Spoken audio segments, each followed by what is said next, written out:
பிஸ்மில்லாஹிர் ரஹ்மானிர் ரஹீம். அல்லாஹ்வின் நல்லடியார்களே, பெரியோர்களே, இஸ்லாமிய கடமைகளில் ஒரு கடமையாக இருக்கக்கூடிய ஜக்காத் எந்த அளவுக்கு நம்முடைய வாழ்க்கையில் அது இருக்குது என்பதை நாம் பார்க்கின்றோம். எந்த அளவுக்கு நபி ஸல்லல்லாஹு அலைஹி வஸல்லம் வாழ்க்கையில இருந்துச்சு, சஹாபாக்களுடைய வாழ்க்கையில் இருந்துச்சுன்னு பாருங்க. நபி அவர்கள் பெரும்பாலும் தனக்கு என்று எதுவும் வைத்துக் கொள்ள மாட்டார்கள். ஒரு முறை நபி அவர்கள் ஆட்டை அறுத்து எல்லோருக்கும் கொடுத்தார்கள்.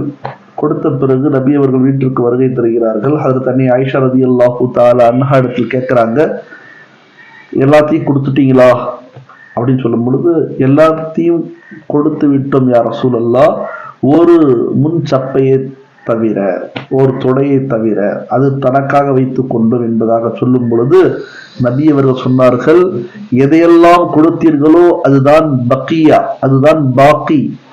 எதை வைத்திருக்கிறீர்களோ அது ஃபானி, அது நமக்காக வைத்திருப்பதெல்லாம் அது அழியக்கூடியது. எதையெல்லாம் கொடுத்தோமோ அதுதான் நமக்கானது என்பதாக ரசூலுல்லாஹ் சொன்னாங்க. அதே மாதிரி பிரபல்யமான ஒரு சம்பவம் இருக்குது. தொழுகைக்கு வந்தாங்க நபி அவர்கள். அநேகமாக அசருடைய தொழுகையா இருக்கலாம்னு நினைக்கிறேன். அந்த ஹதீஸ்ல சொல்லப்பட்டிருக்குது. காமத் சொல்லப்படுகிறது.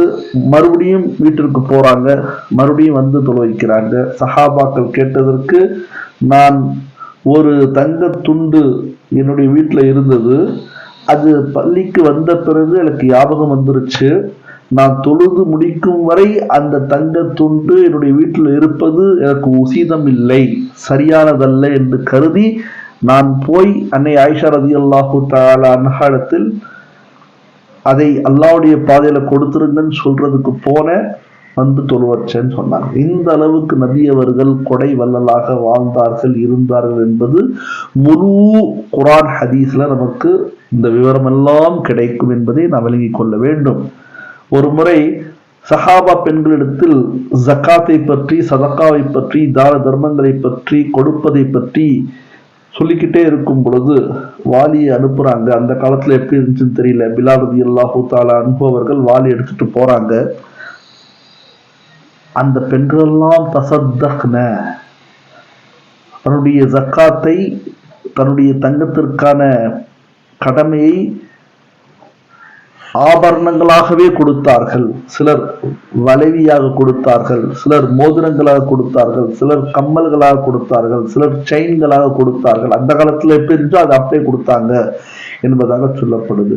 இந்த மாதிரி சஹாபாக்கள் இருந்தார்கள், வாழ்ந்தார்கள். ஹஜ்ரத் அப்துல்லா பின் அம்ர் பின் ஆஸ் ரலியல்லாஹு தஆலா அன்ஹுமா அவர்கள், அதே போன்ற பல சஹாபாக்கள் எல்லோருக்கும் கொடுக்கக்கூடியவர்களாக இருந்தார்கள்.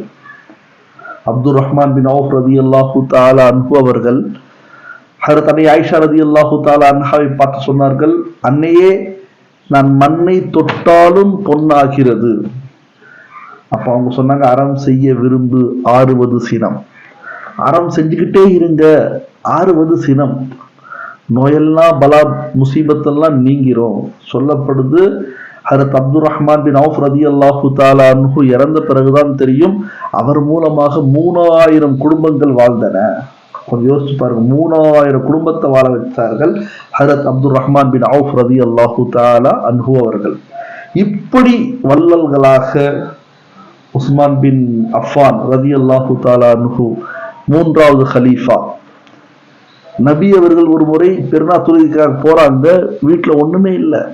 அந்த மாதிரி சூழ்நிலையில போறாங்க. எப்பவுமே ஏழை எளியோர்கள் நபியுடைய வீட்டிற்கு வருவார்கள். நபி என்ன இருக்குதோ கொடுப்பாங்க. தொழுவ போகும்போது ஒண்ணுமே இல்லை வீட்டுல. தொழுவ வச்சுட்டு பாக்குறாங்க, வீட்டுல பெரிய கூட்டம் நிக்குது. நிறைய பேர் வீட்டுல இருக்கக்கூடிய மனைவிமார்கள் அள்ளி அள்ளி தர்றாங்க, வாங்கிட்டு போறாங்க. நபி அவர்களுக்கு ஆச்சரியம், நம்ம வீட்டு விட்டு வரும்போது ஒண்ணுமே வீட்டுல இல்லையே, இப்ப எப்படி என்று யோசிக்கும் பொழுது உள்ள விசாரிக்கிறாங்க. சொன்னாங்க, உஸ்மான் பின் அஃபான், உஸ்மானே கனி ரலியல்லாஹு தஆலா அன்ஹு வருகை தந்தாங்க.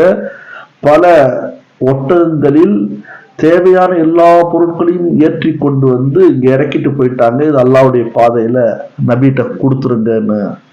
இப்படி கொடுக்கக்கூடிய வள்ளல்களாக இருந்தார்கள். எனவே அவர்களுக்கு தலைவராக ரசூலுல்லாஹ் இருந்தாங்க. இன்னைக்கு நாம் கஞ்சத்தனத்தில் மூழ்கி இருப்பதன் காரணமாக நமக்கு தலைவர்கள்லாம் யாரு? டுபாகூர் அரசியல்வாதி, ஏமாற்றவன் பொய் சொல்றவன்லாம் நமக்கு தலைமையில இருக்கான்கள் என்பதை நாம் விலகி கொள்ள வேண்டும். அதற்கு காரணம் ஆமாலுக்கும் உம்மாலுக்கும் நம்முடைய அமல்களே நமக்கு பிரதிநிதிகளாக இருக்கிறார்கள் என்பதை நாம் விலகி கொள்ள வேண்டும். அந்த காலத்துல மாற்று சகோதரர் கூட வள்ளல்களாக இருந்தார்கள். ஹஜ்ரத் மூசா அலைஹிஸ்ஸலாத்து வஸ்ஸலாம் அவர்கள் கோஹே தூர் என்று சொல்லப்படுகின்ற தூர் சினாவிற்கு சென்று விட்டார்கள். அல்லாஹ்வுடைய கட்டளைக்கு இணங்க முதல்ல 30 நாட்கள் என்று சொல்லப்பட்டது. அப்புறம் மறுபடியும் 10 நாட்கள் கூட்டப்பட்டது. 40 நாட்கள் அங்க தங்கி இருக்கும் பொழுது சூழ்ச்சிக்காரன் சாமிரி மக்களிடத்தில் பணத்தையும் செல்வத்தையும் வாங்கி கொண்டு தங்கத்தால் ஒரு காளை கன்றை உருவாக்கி இதுதான் உங்களுடைய கடவுள் என்பதாக சொன்னான். ஹஜ்ரத் ஜிப்ரீல் அலைஹிஸ்ஸலாத்து வஸ்ஸலாமுடைய வாகனத்துடைய காலடி மண்ணை எடுத்துக்கொண்டு அதை போட்டு அதை கடவுளாக மாற்றி ஒரு அற்புதத்தை நிகழ்த்தி அவ்வாறு எல்லாரையும் கெடுத்தான். வந்து பார்க்கறாங்க மூசா அலைஹிஸ்ஸலாம் மக்களை கெட்டு இருக்கிறாங்க. உடனே மூசா அலைஹிஸ்ஸலாம் கோபம் வந்தது. ஏன்னா இஸ்ராயலை அடிச்சவங்க அவங்க எல்லாருக்கும் தெரியும். உடனே சென்று சாமிரியை தாக்கலான்னு போறாக்க அல்லாஹு தஆலா ஜிப்ரீல் அலைஹிஸ்ஸலாத்து வஸ்ஸலாத்தை இறக்கிடலாம்.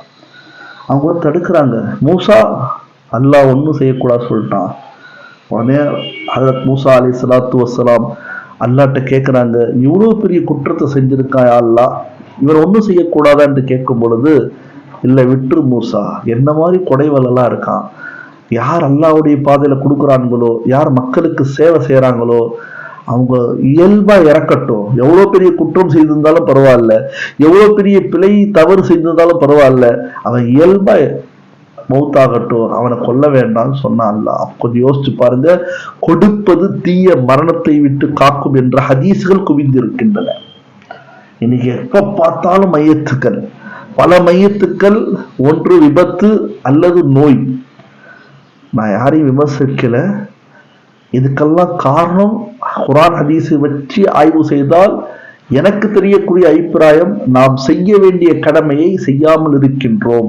அதன் காரணமாக இந்த பலா முசீபத்துக்கள் வருகின்றன. தாவு மர்தாக்கும் பிசதகத்தின் என்ற ஹதீஸ் இருக்குது. உங்களுடைய நோய்களுக்கு, உங்களுடைய நோயாளிகளுக்கு சதகாவை கொண்டு நீங்க என்ன செய்யுங்க, சதகாவை கொண்டு அதற்கு மருத்துவம் செய்யுங்கன்னு சொல்லப்படுது. ஒரு காலத்துல பையன், சொந்த பையன், செல்வந்தருடைய பையன் கோமா ஸ்டேஜ்ல போயிட்டான்.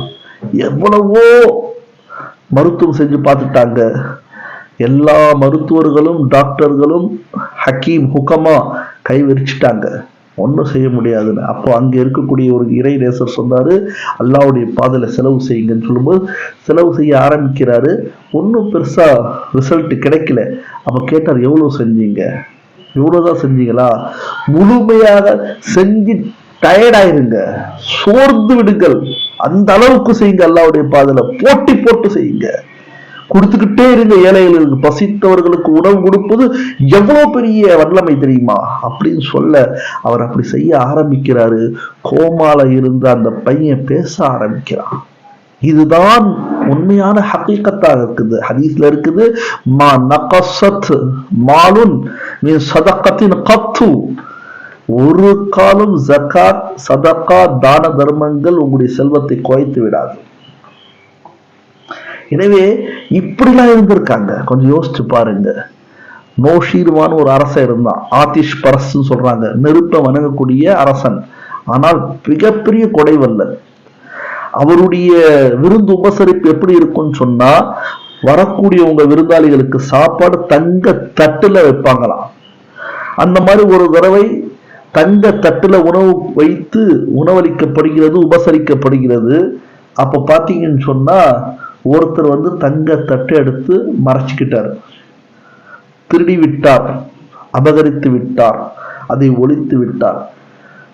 காவலர்கள் வர்றாங்க, சேவை செய்யறவங்க வர்றாங்க, ஒரு தட்டு குறைவா இருக்குது. சாப்பிட்ட பிறகு விருந்தாளிகள் எல்லாம் உணவு உண்ட பிறகு அரசரத்தில் முறையிடுறார், ஒரு தட்டு குறைவா இருக்குது அப்படின்னு சொல்லும் பொழுது அரசருடைய பதில், நோஷீர்வானுடைய பதில் என்ன தெரியுமா பெரியோர்களே?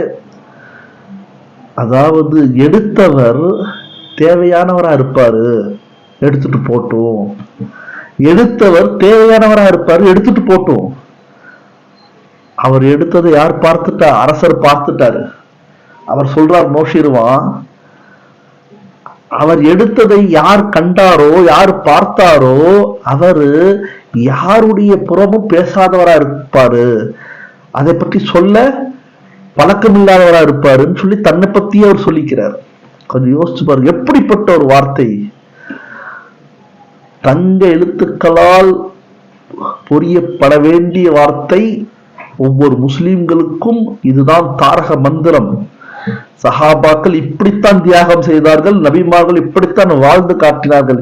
இது வாழ்க்கை நோஷிர்வானுடைய வாழ்க்கை அல்ல, நபிமார்களுடைய வாழ்க்கையும் ரசூலுல்லாஹ்வுடைய வாழ்க்கையும் சஹாபாக்களுடைய வாழ்க்கையும் தாபீனுடைய வாழ்க்கையுமாக இருக்கிறது என்பதை நாம் விளங்கிக் கொள்ள வேண்டும்.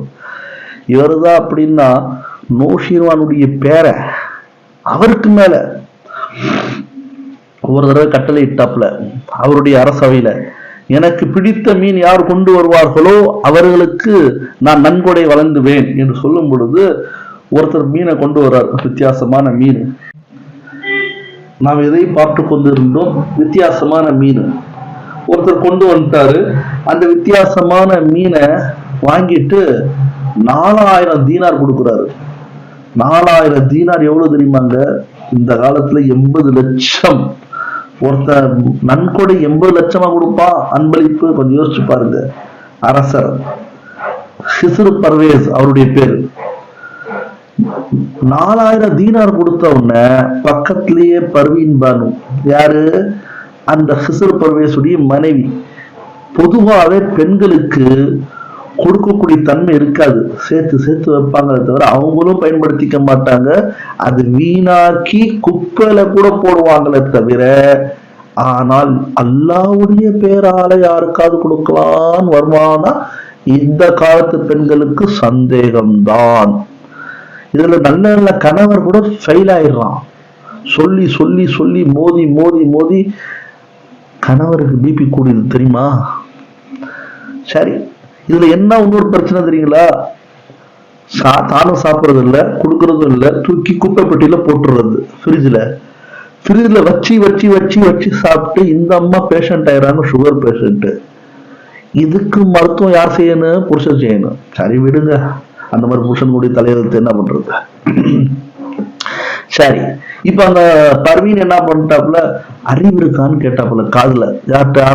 அரசனுடைய காதுல போயிட்டு 4000 தீனாரை கொடுக்கறீங்க, கொஞ்சமாவது அறிவு இருக்கா? என்னுடைய ஆட்சியை அவனுடைய ஆட்சியிலேயே எல்லாத்தையும் முடிச்சிருவ பொழுக்கு, என்னுடைய சோழியை முடிச்சிருவ பொழுக்குன்னு சொல்லும் பொழுது, வாங்கினது கொடுத்தது வாங்கு அப்படின்னு சொல்லும் பொழுது, எப்படிமா கொடுத்தது வாங்க முடியும்னு சொன்ன உடனே அதுக்கு ஐடியா கூட அந்த பர்வீன் சொல்றாப்புல. என்னன்னு அவனை கூப்பிட்டு கேளு, இந்த மீன் ஆனா பெண்ணான்னு கேளு. அவன் ஆணுன்னு சொன்னா இல்ல இல்ல எனக்கு பெண் மீன் தான் வேணும்னு அந்த மீனை கொடுத்துட்டு 4000 வாங்கிக்கோ. இது பெண்ணுன்னு சொன்னானா நீ என்ன பண்ணு, இல்ல எனக்கு ஆண் மீன் தான் வேணும்னு சொல்லி அந்த மீனை திருப்பி கொடுத்துட்டு 4000 தீனாரை வாங்கிக்கோ. 4000 தீனார் 80 லட்சத்துக்கு ஒரு மீன் வாங்குவ, முட்டா பயிலன்னு சொல்லி திட்டினாப்புல. திட்டின பிறகு பெரியவர்களே, இவன் அதே மாதிரி கொடை வள்ளலாக இருந்தானே தவிர கோமாளியாவும் இருந்திருக்கான். அவன் மட்டுமா கோமாளிங்க? எத்தனை புருஷனை கோமாளி ஆக்குறாங்க மனைவிமார்கள். சரி, அதை பத்தி நம்ம ஏன் பேசணும்? வீட்டு வாசப்படி தானே. கடைசியில இப்ப என்ன ஆச்சுன்னு சொன்னா, மறுபடியும் அழைக்கிறான். அவனை அழைச்சு ஒரு கேள்வி கேட்கிறான், இது ஆனா பெண்ணா நீ கொடுத்த மீனுன்னு. அவன் என்ன பதில் சொல்றான்? அவன் அந்த காலத்தால் ஆச்ச, புத்திசாலி ஆச்ச. ஹுசூர், இது ஆணும் இல்ல பெண்ணும் இல்ல, இது ரெண்டுக்கு மத்தியில இருக்க 9ன்னா. இதை கேட்டவுடனே இவன் கொடை வல்லல் இன்னொரு 4000 தீனார் கொடுத்துட்டான். மொத்தம் 8000 தீனார் கொடுத்த பிறகு பக்கத்துல இருக்கிற மனைவியை பாக்குறான் ஹுசூர் பர்வேஸ். எப்படி இருக்குன்னா நெருப்பா இருக்காங்க, கக்குறாங்க. முட்டாளே, கொடுத்த 4000 வாங்குவேன்னு பார்த்தா இன்னொரு 4000 கொடுத்து வச்சிருக்கேன்னு சொல்லும் பொழுது, வாங்குறியா இல்லையானா நான் எப்படிமா வாங்குவேன்? நான் ஒரு அரசனாச்ச, அரச சபையில எல்லாரும் உட்கார்ந்து இருக்காங்க. வாங்கினா நாளைய வரலாறு என்ன சொல்லும்? உன முட்டாள் தான் சொல்லும் அப்படின்னு அந்த மனைவி பேச பேச பேச. ஏன்னா எந்த மனைவியும் இந்த பேசுற மனைவி திருந்ததா சரித்திரமே கிடையாதுங்க. ஆனா அந்த கணவர் எப்படி இருப்பான் தெரியுமா? இன்ஷா அல்லாஹ் சொர்க்கத்துல உயர்ந்துல இருப்பான். ஏன்னா அவன் அல்லாவுக்கு மட்டும்தான் அடிபணியக்கூடியவன். இந்த அம்மா கத்துறதுனால பயந்துட போறான் அந்த மாதிரி புருஷன், பயந்த மாதிரி நினைச்சிட்டு போயிட்டே இருப்பான், நீ எதுதான் நினைச்சுக்கோன்னு சொல்லி. கடைசியில இந்த நிகழ்வு நடந்துட்டே இருக்குது. 8000 தீனாருடன் அந்த வந்தவர் போறாரு. ஒரே ஒரு தீனார் கீழே விழுந்துருச்சு. ஒரு தீனார் கீழே விழுந்தவுடன் உடனே மனைவிக்கு ஒரு ஐடியா கிடைத்தது. கிஸ்ரு பர்வேஸ் கிட்ட வந்து சொல்றாப்புல, ஒரு தீனார் கீழே விழுந்துருச்சு, அவன் என்ன பண்றான் பாருன்னு. பார்க்கும்பொழுது அந்த தீனாரை போய் எடுக்கிறாப்புல. என்ன மாதிரி எந்த மாதிரி ஆளுக்கு கொடுத்துருக்க பாத்தியா 8000 தீனார் நீ அப்படின்னு அந்த மனைவி கேட்டாலாம். பார், ஒரு தீனார் விழுது, அதையும் எடுக்கிறான். இப்ப அந்த ஒரு தீனாரும் எடுக்கிறான் பாத்தியா, அந்த கஞ்சத்தனத்துல இருக்கிறான். அதனால இத சொல்லி கொடுத்த 8000 தீனார வாபஸ் வாங்கிக்கோன்னு சொல்லிட்டு ஐடியா கொடுத்தது யாரு? மனைவி. மறுபடியும் முட்டாளாக்குற அரசனை. இவன் கோமாளி தானே கிஸ்ரு பர்வேஸ். அவன் உடனே, தம்பி இருங்க, உங்கள்தான் 8000 தீனார் நான் கொடுத்துருக்கேன்னு, ஒரு தீனார் கீழே விழுது, அதையும் விட்டுட்டு போகாம அதையும் தூக்குறீங்களே, எடுக்கிறீங்களே, இவ்வளவு கஞ்சத்தனத்துல வாழலாமா அப்படின்னு கேட்கும் பொழுது அவன் ஒரு பதில் சொன்னானா, ஹுதூர், நான் ஏன் ஒரு தீனார் கீழே விழுந்த தீனார் எடுத்தேன் தெரியுமா? அந்த தீனார்ல உங்களுடைய முகம் பதியப்பட்டிருக்குது. 8000 தீனார் கொடுத்த வள்ளலுடைய முகம் கீழே விழலாமா, விழுந்தா எடுக்காம இருக்கலாமா என்பதற்காக எடுத்தேன்னு சொன்ன உடனே இந்த கோமாளி கிஸ்ரு பர்வேஸ் ஏற்கனவே கொடை வள்ளல் இன்னொரு 4000 தீனார் கொடுறான்னு சொல்லிட்டான். மொத்தம் 12000 தீனார் கொடுத்த பிறகு மனைவிய பாக்குறா. மனைவி சொன்னா, இனிமே என் வீட்டுக்கே வராத, உனக்கு தலாக்குன்ட்டா. அந்த அளவுக்கும் இங்க சொல்லக்கூடிய நோக்கம் ஒன்றே ஒன்றுதான் பெரியோர்களே, சோதர்களே. மாற்று அரசர்கள் எப்படி வள்ளல்களாக வாழ்ந்திருக்கிறார். இதெல்லாம் யாருடைய ரத்தம்? சஹாபாக்கள், நபிமார்கள், ரசூல்மார்கள், இறை நேசர்களுடைய ரத்தம் தான் இப்படி இருக்கும். அவங்களுடைய சுண்ணத்து தான் இப்படி இருக்கும். அவங்களுடைய அகலாக தான் இப்படி இருக்கும். எனவே நாம் கொடுக்கணும். கொடுக்கின்றவர்கள் அழிந்ததாக சரித்திரம் இல்லை பெரியோர்களே, சோதர்களே. உஸ்மான கனி இன்னைக்கு கூட மதீனா மக்கால பார்க்கலாம். அவர் வக்ஃப் செய்த சொத்தை கதீஜா ரலியல்லாஹு தஆலா அன்ஹா இன்னைக்கும் மக்கா மதீனால மக்கால பார்க்கலாம். அவங்களுடைய வக்ஃப் சுதா ப்ராப்பர்ட்டி, வக்ஃப் செய்யப்பட்ட அல்லாஹ்வுடைய பாதையில கொடுக்கப்பட்ட சொத்துக்களை அந்த மாதிரி செஞ்சுட்டு போயிருக்காங்க. ஆனா அவங்க ஏழையா ஆகவே இல்லை. செல்வந்தர்களாகவே இருந்து, செல்வந்தர்களாகவே வாழ்ந்து, செல்வந்தர்களாகவே மரணித்தார்கள். அப்துல் ரஹ்மான் பின் அவுஃப், உஸ்மானே கனி, கதீஜா ரலியல்லாஹு தஆலா அன்ஹா, இப்படிப்பட்ட சீதேவிகள், இப்படிப்பட்ட சஹாபாக்கள், இது சொல்லிக்கிட்டே போகலாம். ஆக அல்லாஹு தஆலா நம் அனைவருக்கும் அதிகமாக அல்லாஹ்விற்காக எந்த நிபந்தனை இல்லாமல் தேவையான இரத்த உறவுகளுக்கு முதல்ல கொடுக்க ஆரம்பிங்க. இன்னைக்கு இரத்த உறவுகளை பார்க்கறதே நிறைய பேர் கிடையாது. இந்த மஸ்ஜிதுக்காக, இந்த மதர்சாவிற்காக, இந்த மக்தபுக்காக, இந்த நிஸ்வானுக்காக நாம் கொடுத்துடுறோம். அதுக்கெல்லாம் கொடுக்கலாம், மாற்று கருத்தே கிடையாது. அது எல்லாம் தேவையான இடம்தான், மசாரிஃபே ஜக்காத்ல வரும் தான். ஆனால் வஆத்தல் மால் அலா ஹுப்பிஹி தவில் குர்பா, இரத்த உறவு கேட்கறதுக்கு வெட்கப்பட்டு இருக்காங்க. கேட்கறதுக்கு அவங்க நாவு கூசுது, வாங்கும் போது கூட கூச்சப்பட்டு வாங்குறாங்க. அப்படிப்பட்ட இரத்த உறவுகள், அண்ணன், தம்பி, தங்கச்சி, இப்படிப்பட்டவங்களுக்கு இருந்து ஆரம்பிங்க. யாருக்கு ஜக்காத்து கொடுக்க கூடாதுன்னா, சொந்த அத்தா அம்மா கொடுக்க கூடாது, தன்னுடைய பிள்ளைகளுக்கு கொடுக்க கூடாது, பேரன் பேத்திகளுக்கு கொடுக்க கூடாது, நானா நானி தாதா தாதி கொடுக்க கூடாது. எனவே அல்லாஹு தஆலா நம் அனைவருக்கும் அல்லாஹ்வுடைய பாதையில் அதிகமாக தான தர்மங்களை வழங்கி சஹாபாக்களை போன்று வாழக்கூடிய தௌஃபீக் அல்லாஹ் தந்தருள்வானாக. ஆமீன். வாஹிரு தஅவானா அல்ஹம்துலில்லாஹி ரப்பில் ஆலமீன். அஸ்ஸலாமு அலைக்கும் வரஹ்மத்துல்லாஹி வபரகாத்துஹு.